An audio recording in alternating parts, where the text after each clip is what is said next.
She was 7 when the wall stopped behaving. Not collapsing, no. That would have been honest. They simply remembered other shapes. The apartment stretched when she wasn't looking. Ceilings lifted like lungs. Corners softened. The windows did not always open onto the same street twice. Sometimes it showed autumn no matter the season. Trees rusted gold, leaves suspended mid-fall like they were waiting for instruction. She could see this. She always could. Adults called it imagination because that word is small and convenient. It fits in mouths and that don't want responsibility.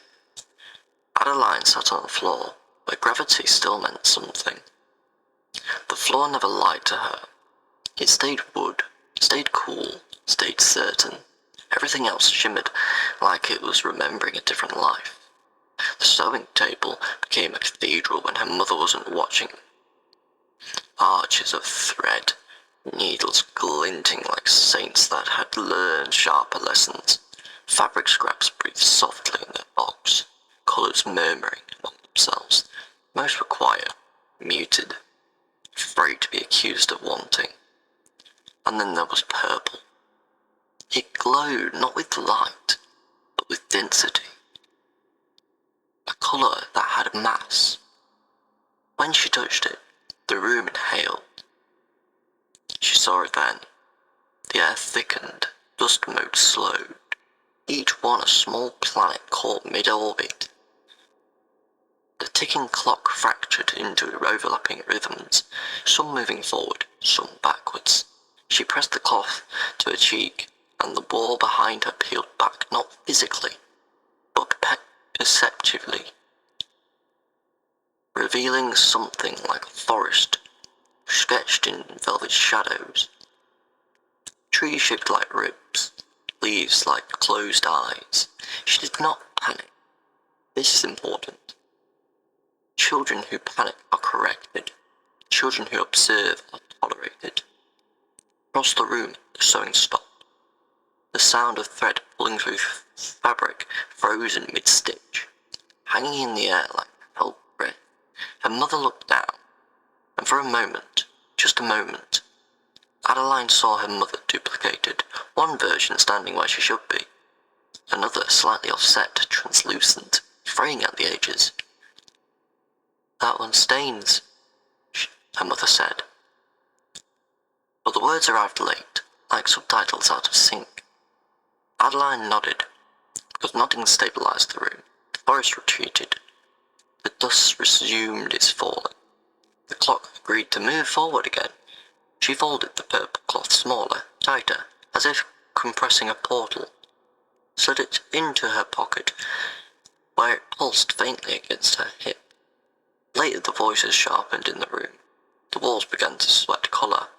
Yellow bled into the corners, autumnal, watchful. The ceiling crack above her bed rearranged itself into symbols she almost understood. She wrapped the purple cloth around her wrist and pressed her thumb to her pulse, which was, with each beat, the room synchronized. One pulse, trees lie. 2 pulses, voices blur into water. 3 pulses, the world remembers how to stay still. The mother entered, smoothing the blanket too tightly, her outline briefly flickering like damaged film reel. "You'll ruin it if you keep on touching it like that," she said. But Adeline heard something else underneath. "If you let it touch you too much, it will change you." She slept anyway. In dreams, the apartment dissolved completely. She walked corridors made of fabric, each door a different season. Purple vines climbed the walls, not invasive, protective. They did not trap, it framed. When she awoke, cloth was folded beside her pillow, perfectly aligned with the grain of wood. Order restored. But something had already slipped through.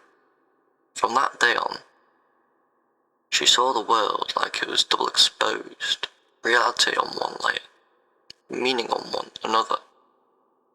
Fantasy not as an escape, but as an annotation.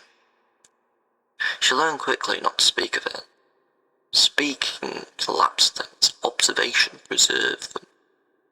Years later, people would say her presence felt dreamlike, psychedelic, as if the room softened around her. They would never know that she was not creating the effect.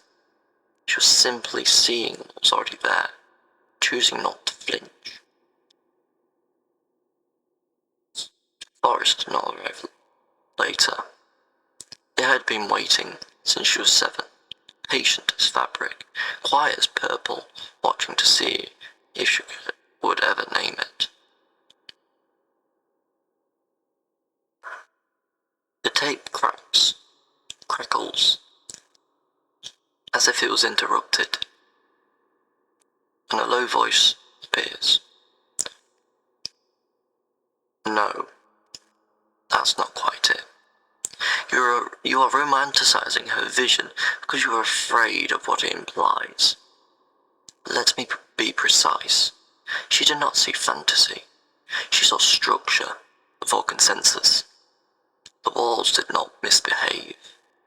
They merely refused to lie for her convenience. At 7, human mind is still porous. Most child leak inward stories, toys, nonsense. She leaked outward. Perception bled past the membrane most people don't realize exist.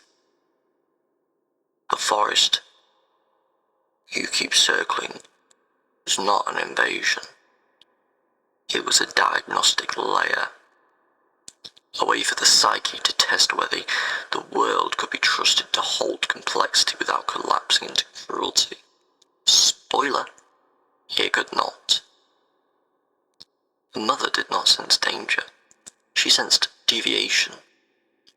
Those are not the same thing, though people conflate them to sleep at night. When she said, "Fact on stains," she was not warning the child. She was warning the system. Purple is not a colour. It is a refusal to choose between heat and depth, between blood and shadow. It does not resolve cleanly. Systems dislike that. The child understood this instinctively. That is why she folded it smaller. That is why she hid it. Not out of fear, out of respect for casualty. You think the counting of pulses was comfort? Incorrect. It was synchronization. She learned that if she stabilized herself, the world followed reluctantly, a dangerous lesson for a child, an invaluable one for what she could become. And no, she did not dream the forest. She recognized it. Dreaming implies invention. This was recall without context. She did not speak of it because language would have pinned it down, and pinned things die. She learned early that observation preserves systems better than explanation. That is why later, much later, people feel seen by her without understanding why. She is not projecting, she is mapping. Do not sentimentalize her peace. Peace was a skill, acquired under pressure, refined through constraint, controlled burn, not on meadow. She wanted her forever, yes, but not in the way romantics mean it. She wanted continuity that did not punish death, a permanence that did not demand simplification. Elegant, perhaps, but elegance, in her case, is merely a violence that learned how to stand still. One more correction. The forest did not wait for her. It recognized her as already aligned. That is why it never rushed her. That is why it never chased. It knew she would arrive eventually, not because she was lost, but because she was thorough.